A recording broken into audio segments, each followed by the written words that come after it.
lahat, kami po ay patuloy na nagpupuri at nagpapasalamat sa mga pagkakataon na patuloy mo pong ipinagkakaloob sa bawat isa sa amin, higit sa lahat sa mga kababaihan na kung saan, Lord God, kami po ay patuloy na natututo sa pamamagitan ng mga ganitong gawain mo, Panginoon. Marami pong salamat sapagkat nandito kami upang muli ay mapagbulay-bulayan ang inyong mga salita, Ama. Lord, alam namin na ito ay plano mo at hindi plano lamang ng bawat isa sa amin. Kung hindi sinadya mo, Ama, na ang bawat isa ay makarating sa dakong ito upang, O Diyos, ikaw lamang ang maitaas at maparangalan at sambahin namin sa Espiritu at katotohanan, Ama. Muli, Panginoon, ay pinasasalamatan namin ang mensahe. Panginoon, aming pagsasaluhan sa pagkakataong ito. At ako po, Panginoon, bilang iyo po, Panginoon, na magiging salita para maipahayag po, Panginoon, ang inyong mensahe. Ako po ay samahan mo, Panginoon, sa pagkakataong ito. Empty ako, Panginoon. Inaamin ko pong hungkag ako, Panginoon. Wala po akong maibabahagi kung hindi mo po ako, Panginoon, bibigyan. Panginoon, ako po ay isang sisidlan lamang ng kapangyarihan ng inyong mga salita. Kaya ikaw po, O Diyos, ang itinataas ko at patuloy na itinitiwala ko po sa inyo ang aking labi at lahat po ng aspeto ng aking buhay sa oras na ito, Ama. Ikaw po ang maging tagapagsalita at ako po ay daluyan lamang ng kapangyarihan ng inyong salita sa gabing ito o sa araw na ito. Sa inyo po, O Diyos, ang makapangyarihang pagsamba at pasasalamat ng bawat isa. Amen and amen. Ayan.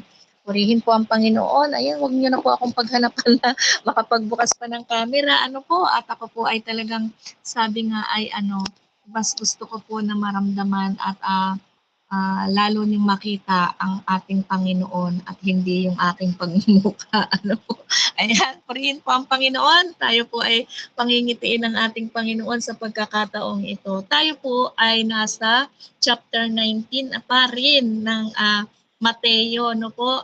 At ang ating pong passage sa gabing ito, sa araw na ito ay sa Matthew chapter 19 verse 13 to 15. So tatlong verses lang po ito, Pero ang atin pong key verse ay sa Marcos 10:13 to 16. Ayan, yun po yung ating key verse, Tulutan niyo muna po ako na basahin yung ating mensahe ng Panginoon.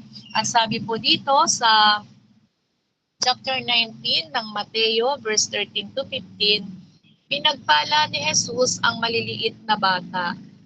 May nagdala ng mga bata kay Jesus upang hilinging ipatong niya sa mga ito ang kanyang kamay at ipanalangin. Ngunit pinagwikaan sila ng mga alagad. 14. Datapwat sinabi ni Jesus, hayaan ninyong lumapit sa akin ang mga bata. Huwag ninyo silang hadlangan sapagkat sa mga katulad nila, naghahari ang Diyos. 15. Ipinatong niya sa kanila ang kanyang kamay saka umalis. Ayan. So kung atin po itong pagbubulayan ay mas ginusto ko po na doon ko hanguin yung kapahayagan sa Marcos. Po? Sa Marcos chapter 10 verse yun? Marcos. Ayan, wait lang po. Ayan, sa Marcos 13, sabi po nga po doon ay may nagdala ng mga bata kay Jesus upang hilinging ipatong niya sa mga ito ang kanyang kamay. So, mga kapatid, ang akin po ditong may ibabahagi sa inyo is hindi na po para doon pa sa bata na literal no mga panahon na yon ng ating Panginoon na ginawang halimbawa ito ng ating Panginoon noon ay totoo na mga bata po talaga yung dinala, literal na bata yung dinala sa harapan ng ating Panginoon. Pero sa kasalukuyan po sa ating henerasyon ngayon ay nagre-represent na po ito doon sa mga hindi pa mananampalataya na kung saan ay mayroong ginamit sa atin na upang makilala ang ating Panginoon, at tayo'y dinala, sabi nga, sa harapan ng ating Panginoon upang makilala natin ang ating Panginoon, at sa gayon ay tayo ay maliwanagan at mapagpala. No po, kung atin po itong uunawain talaga, ay sabi nga ay sobrang sobrang nakaka-amaze ang ginagawa ng ating Panginoon bilang mga mananampalataya kung mananatili po tayo, sabi nga, sa ating sa presensya ng ating Panginoon. Sabi nga po dito, may nagdala. Ibig sabihin, sa atin po, wala po talaga sa atin nagkusa, no? Wala tayo po ba sino po bang makakapagsabi sa atin na tayo'y nagkusa, na lumapit, o sabi nga ay nagkusa ba po tayo na na kilalanin ang ating Panginoon? Ang alam ko po talagang wala sa ating nagkusa, kundi may gumamit po, may ginamit na para makakilala tayo sa ating Panginoon, no? Natatandaan ko po nung araw na ako po ay worldly pa.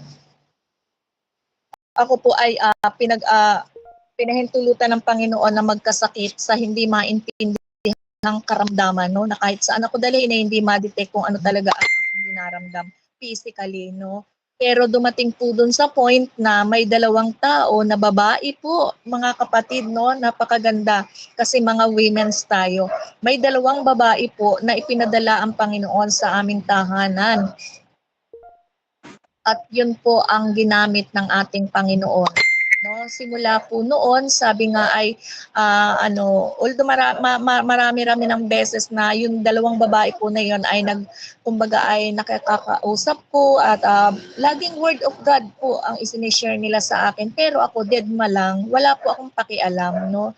At yun nga, dumating na sa point na ako ay nagkasakit physically, at doon po talagang totohanan na ginamit ng Panginoon itong dalawang babaeng ito, no.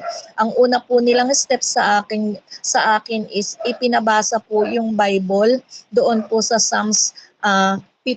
Yung buong verse po na yun ay paghingi ng kapatawaran sa ating Panginoon. So hirap po akong basahin yung Psalms 50 na yan. Pautal-utal ako, at sabi nila, lakasan mo yung pagbasa, sabi nilang ganoon. At sumunod naman po ako, no?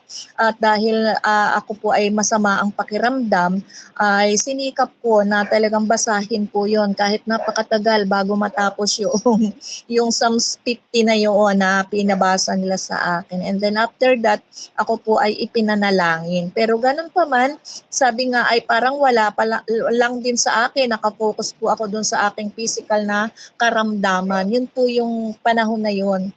So, tulad po nitong mensahe na ito, no, na kung saan kayo po ang makapagsasabi kung sino ba ang sa alam ninyo ay bakit kayo nandito ngayon, bakit tayo nandito ngayon, sino ba yung nagpadala sa atin, sa isa't isa sa atin. Lalo na ngayong gawain na ito ng masasabi ba po natin na tayo lang sa sarili lang po natin? Malamang po ay hindi, dahil sa dinami-rami po ng ating mga personal na mga kaabalahan, ay mas gugustuhin po nating unahin yun, no? Pero iyon nga ang sinasabi dito, may nagpadala, no? May nagpadala sa atin, sa ating Panginoon dito, no? At ito nga po yung purpose. Ano ba yung purpose? Bakit tayo ay sabi nga ay ipinadala sa harapan ng ating Panginoon? So dito po sinasabi dito na upang hilinging ipatong niya sa mga ito ang kanyang mga kamay. Amen. Ibig sabihin lang po na talagang once na tayo mga kapatid ay nagpatuloy sa ating Panginoon, ay tiyak na tayo ay pagpapalain ng ating Panginoon, no? Yun po yung purpose bakit tayo ay uh, uh, bakit tayo ay ipinadala, no, sa harapan ng ating Panginoon. Marami po tayong pwedeng makita sa ating mga sarili sa pagkakataon pong ito, no. Marami po tayong pwedeng masabi na bakit nga ba ako nandito sa women's ministry na ito? Bakit nga ba ako po sa sarili ko, bakit nga ba ako ang tagapagsalita sa women's ministry na ito sa pagkakataong ito? Hindi ko naman po ito ipinanalangin, hindi ko rin po hiniling na ako. Pero may nagtalaga po may nagpadala po 'di ba? So yun po yung nakaka-amaze doon at sabi nga, masasabi natin na may hiwaga po talaga na nagaganap sa salita ng ating Panginoon sa buhay natin. Amen?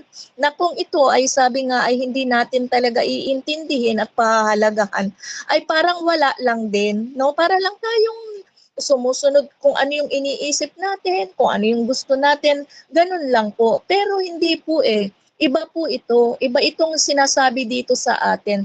May tulad ng sinabi ko na may kahiwagaan po talaga, no? So ituloy po natin. Ang sabi nga po dito, ngunit sabi dito,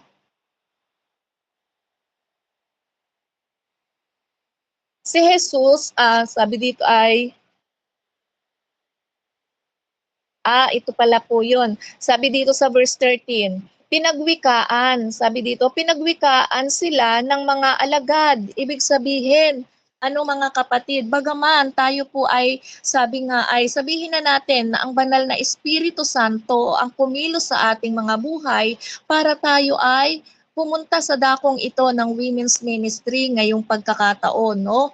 Alam nating lahat yan na ang banal na Espiritu Santo na makapangyarihan sa buhay po natin na ating tinanggap ang siyang pumikilos sa ating mga buhay. Di po ba? Alam naman po natin yan. So, ibig sabihin, kung naniniwala po talaga tayo na ang banal na Espiritu Santo ng ating Panginoon ang siyang kumikilos at gumagawa sa ating buhay, ay sa pagkakataong ito, hindi nga po tayo nagkusa, kundi may nagpadala nga po sa atin. Ngunit, ito po yung nakakaano dito no? Ngunit sabi dito, pinagwikaan sila. Ibig sabihin,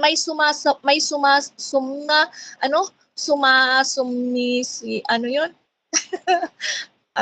Sumasaway. Ayan, sumasaway sa atin. Ano po yung ibig sabihin ko nung sumasaway sa atin sa pagpunta sa dakong ito? Sa pagdalo sa mga gawain. Ito po yung mga personal nating mga kaabalahan, yung may mga umuudyok sa ating mga isip na sa atin ba ako? Makikinig ba ako? O, okay, nandito na tayo. Sabi nga ganon, ano naman kaya ngayon ang gumugulo sa atin para hindi natin maunawaan ang salita o mensaheng ito ng ating Panginoon? Iyan po yung nagre-represent dito sa tinatawag niyang pinagwikaan sila ng mga alagad. Ayan, pinagwiwikaan ibig sabihin mayroong mga sumasaway, no? May mga kumukontra sa ating pagdalo sa gawain ng ating Panginoon. Kung atin pong sabi nga ay bibigyan ng ibang sabi nga kahulugan sa ating pagsunod sa ating Panginoon o sa niluloob ng Panginoon sa ating buhay ang mga bagay sa ngayon, no? At ngunit si Jesus nang makita ito, sabi dito, at sinabi sa kanila, pabayaan ninyong lumapit sa akin ang mga bata, huwag ninyo silang sawayin, sapagkat sa mga katulad nila naghahari ang Diyos. Ibig sabihin po mga kapatid, huwag tayong patitinag kung may mga kaguluhan o mayroon mang kaabalahan sa ating pagtayo, sa ating paglilingkod sa ating Panginoon. Marami po talagang aatake sa atin dyan na kung saan ay siyang sasaway. Nagre-represent ito doon sa pinagwiwikaan tayo, no? Ay ganoon na rin po 'yun mga kapatid. May mga nagwiwika din sa atin na mga tao na kung saan sinasabi, ano ba yung mga born again na yan, walang sawa sa panalangin. Paano nga ano na yan? alam nyo, o sige, kayo na ang banal, kayo na ang makakaakyat sa langit, lalampas pa kayo sa langit.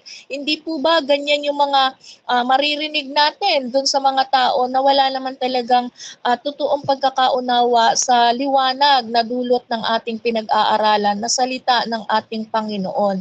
No? Ngayon mga kapatid, kung yan po ang ating i-entertainin bilang mga mananampalataya, lalo na tayo mga kababaihan na talagang sabi nga ay napakahilig natin at napakasipag nating manalangin, di po ba? Yan po ang mga kalaban or mga sumasaway sa atin. Purihin ang Panginoon. Amen? At sa totoo lang po, ang naiibahagi ko po sa inyo ay ito isang tunay na karanasan ko po talaga ito sa ating Panginoon. No? Hindi po ako humuhugot ng halimbawa kung kanino man, kundi po ito ay personal ko po itong karanasan sa pagsunod sa ating Panginoon. Mapabuti, mapasama, sabi nga, lagi ko pong tinatandaan na sabi ko sa masamang ito, ano kaya ang idudulot sa akin ito? Kung ako'y magpapatuloy sa kasamaan ay maaaring mas masama pa ang mangyayari sa akin. Ganyan po ang akin laging pinagbubulayan sa aking pagkilos, sa aking pamumuhay, sa araw-araw nating dalahin. Amen? So, yan po yung mga kapatid, no? Pero ando doon naman yung patnubay ng ating Panginoon. Sabi nga dito, nagalit si Jesus nang makita ito. Ibig sabihin, hindi tayo pinababayaan, hindi tayo tinatalikuran ng ating Panginoon. Nakikita talaga hayag at lantad sa ating Panginoon ang lahat ng nararanasan natin, ultimong pagtulo ng luha natin. Amen. Sa dami-rami natin, lahat tayo nakakaranas ng pag-iyak, di ba? Minsan yung ating sitwasyon ay nahihirapan tayo, di po ba? Nahihirapan tayo kung paano natin ito mapapagtagumpayan. Lalo na kung may physical tayong pinagdadaanan, iba po yan sa health natin, di pa po? May mga laban na kung saan ay talagang sabi nga hindi lingid sa ating Panginoon. At dito, sabi nga, alam natin na ang Panginoon nagagalit doon sa gumagawa nito sa atin, no? At ay wala namang ibang gagawa sa atin ng mga pagpapahirap na yan kung hindi yung kalaban. Amen. Alam na natin 'yon. Yan ay gawain ng masamang espiritu sa ating mga buhay. Amen. At kaya nga po sinabi dito na nagalit si Jesus nang makita ito. Ibig sabihin, talagang hayag ito sa ating Panginoon. Ano man ang nangyayari, ano man ang pinagdadaanan natin mga kapatid. At sinabi sa kanila, sabi doon, pabayaan ninyong lumapit sa akin ang mga bata. Huwag ninyo silang sawayin. Ibig sabihin, tayo ay itinuturing na mga bata, no? Mga bata tayo na kung saan sabi nga noon literal na bata yung dinala sa harapan ng ating Panginoon. Ngayon tayo, kumbaga, tayo ay mga bata sa paningin ng ating Panginoon sapagkat hindi pa naman din talaga tayo ganoon kahusay, kalalim katulad ng mga pastors, no? Na kung saan talagang sila ay kumbaga palaban na talaga sila sa salita ng ating Panginoon. Talagang ando na yung pagtayo nila na ano man ang mangyari, hindi na sila bibitaw kasi marami na silang patutuo sa buhay, sa pagsunod nila sa ating Panginoon. Kaya eto naman tayo mga kapatid na kung saan sabi nga pinagpapahayagan ng salita ng ating Panginoon na hindi tayo dapat matinag, di po ba? Sabi nga doon, ang Diyos ang sumasaway doon. Amen. Kung tayo nahihirapan, may Diyos na sumasaway doon sa mga kinahihirapan nating iyon. Kaya tayo ay nagtatagumpay. Hindi po yan dahil sa ating mga sariling pamamaraan, hindi rin sa ating sariling karunungan o kalakasan, kundi po talagang nagmumula sa ating Panginoon. Siya po talaga ang sumasaway doon sa mga kahirapan na yon, kabigatan na yon na ating dinaranas o kasakitan man. Amen? So nawa po ay maunawaan natin kung ano ang mensaheng ito ng ating Panginoon sa buhay. Ano? At ang sabi pa po doon, sapagkat sa mga katulad nila, naghahari ang Diyos. Amen? Ibig sabihin po, tayo bilang mga wala pang masyadong kamuwangan sa ginagawa ng ating Panginoon. Marami pa po kasi tayong dapat maintindihan sa ginagawa ng Panginoon sa buhay natin. Ano po? dahil nga tayo ay nandito sa mundong ito, ibig sabihin po ay ang Diyos po talaga ang naghahari sa atin. Amen. Manatili lang tayo sa presensya ng ating Panginoon. Amen. Yung kumbaga tayo na mga sumusunod, tayo na mga nakikinig sa salita ng ating Panginoon at ito ay sabi nga ay naiintindihan natin at ina-apply natin sa buhay. Nakasisiguro tayo, sabi nga doon, na naghahari ang ating Panginoong Diyos sa buhay po natin. Amen? Ito ang tandaan ninyo, sabi sa verse 15. Ang sino mang hindi tumatanggap sa paghahari ng Diyos tulad ng isang maliit na bata ay hindi mapapabilang sa mga pinaghaharian niya. So ibig sabihin lang talagang ang hindi marunong i-apply ang mga salitang ito na nahahayag sa atin ay hindi talaga tayo mapapabilang sa paghahari ng ating Panginoon. Wala po tayong aasahan. Ngayon mga kapatid, naiisip po ba natin, bakit nga ba tayo nandito? Bakit ba tayo nagpapatuloy na dumalo sa women's ministry na ito? Ano bang mayroon dito? Di po ba? Ano ba ang kailangan kong maunawaan? Bakit nga ba talagang lagi akong nandito o hindi lang dito sa women's ministry? Bakit nandun ako palagi sa prayer warrior? Bakit nandun ako sa daily devotion? Bakit nandun ako sa spiritual mentoring? Ano po ba, Panginoon, ang purpose mo sa buhay ko? Bakit pinapahintulot mo na ako'y makinig? Bakit ako'y pinahintulutan mo na kahit ako'y may mga personal na kaabalahan, ay bakit nandun pa rin ako? Kahit may mga gumugulo, may humahad lang sa akin, pero bakit pinipindot ko pa rin ang cellphone at tinitingnan ko kung naka-online na, kung open na ba ang link? Minsan maiisip natin yon. Yun po yung tinatawag ko dito na mahihiwaga po talaga. May kahiwagaan, mga kapatid, na nakikita tayo dito at mararanasan. Amen sa mensaheng ito ng ating Panginoon. Di po ba? So masarap pong pagbulay-bulayan itong mensaheng ito. Ako po alam nyo kanina nung habang wala akong maunawaan dito sa mensaheng ito ng Panginoon. Bakit ba parang ang pakiramdam ko po sa sarili ko ay ako'y lutang, na parang nasa dalampasigan ako ng dagat. Alam niyo naman po yung dalampasigan ng dagat, 'di ba, mabuhangin tapos may alon diyan na kung ikaw ay nandiyan ay na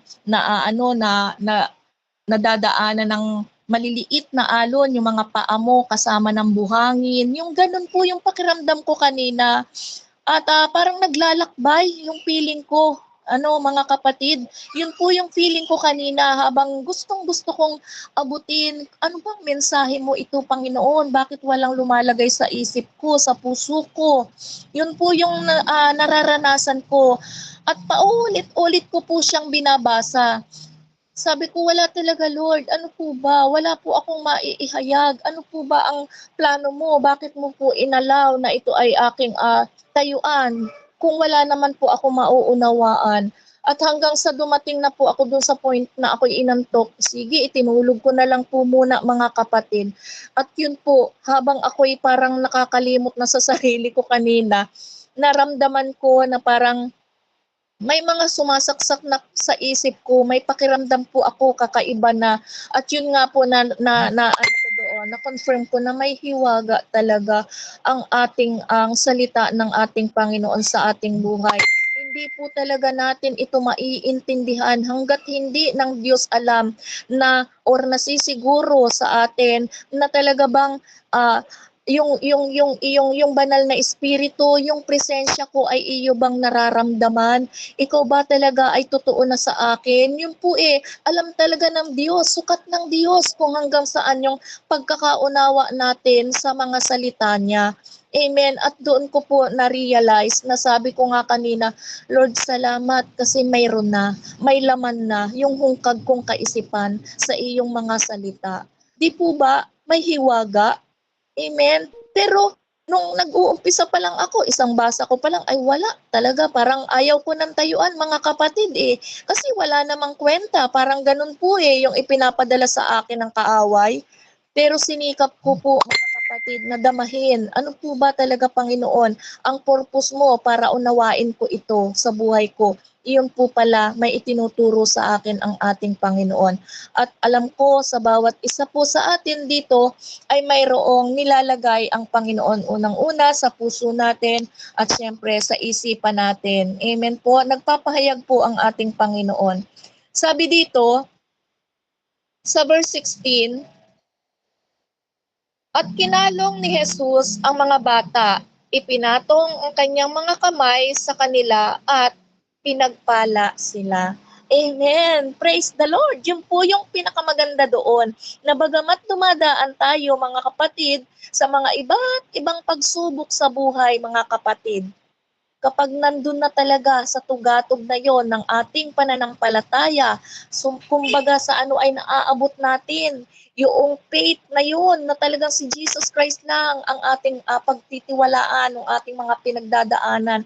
Kay Jesus Christ lang natin matatagpuan yung solusyon ng problemang ito.